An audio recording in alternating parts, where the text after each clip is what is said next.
Mga boss na po yung video dire. Ambot unsay problema ning tawhana nga. Grabe kasikat ng mga vlogger iya magitira.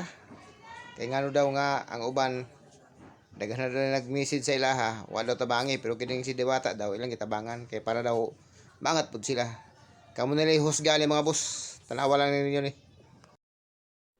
Wamos Cross, Awit Gimir, Rosmartan, usapang pagtulong tayo, di ba matulungin kayo? Try nyo kayang i-check yung mga messenger ninyo. Sigurado ako, maraming nagchat-chat sa inyo para humingi ng tulong. Alam ko, hindi nyo pinapansin yan. Dahil mas binibigyan ninyo ng pansin si Diwata dahil matunog yung pangalan. Pero yung mga nagchat-chat sa inyo sa inbox, binabaliwala nyo lang. Dahil wala kayong mapapala. Dahil yung mga nanghihingi sa inyo walang pangalan, hindi kayang iangat yung mga pangalan ninyo sa social media. 'Di ba? Kung usapang pagtulong tayo, i-try ninyong i-check yung mga messenger ninyo. Sa akin nga na mababang vlogger, kakarampot lang ang kita, maraming nagchat-chat nanghihingi ng tulong. Sa inyo pa kaya na matulungin kamo sa kapwa ninyo na mga malalaking vlogger lang. Mas nakakabilib Wamos, Awit, Rosmar at iba pang mga malalaking vlogger dyan na nagbibigay ng tulong kay Diwata na kung totoosin hindi na kailangan pang alalayan si Diwata dahil milyonaryo na yan. Bakit sa kanya nyo ginugugo lahat ng tulong ninyo? Bakit hindi nyo try i-check yung mga messenger ninyo? Alam ko, maraming nagchat-chat dyan sa inyo, humihingi ng tulong.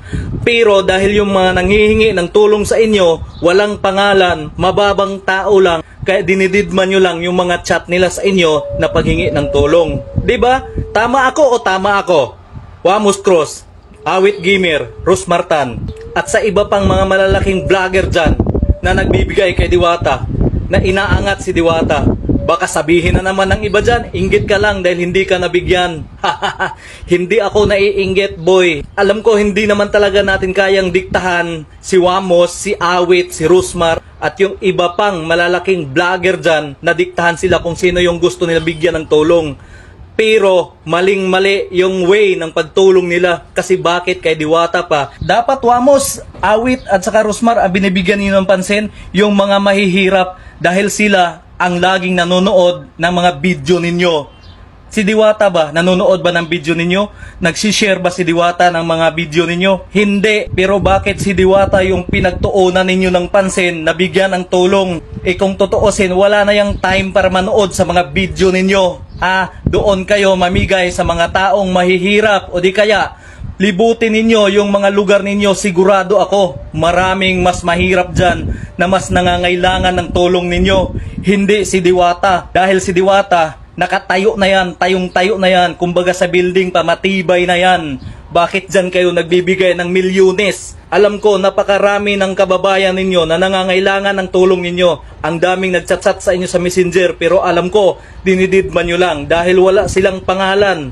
Tama ako or tama ako? Dahil ako nga na mababang vlogger lang, maraming nanghihingi ng tulong sa inyo pa kaya nakadalasang nakikita nila sa mga video ninyo na mimigay kayo ng pira. Pakidalaw yung mga messenger ninyo dahil sigurado ako maraming taong mahihirap ang mas nangangailangan ng tulong ninyo kumpara dyan sa Diwata na binubuhusan ninyo ng milyones na hindi naman nanonood ng mga video ninyo.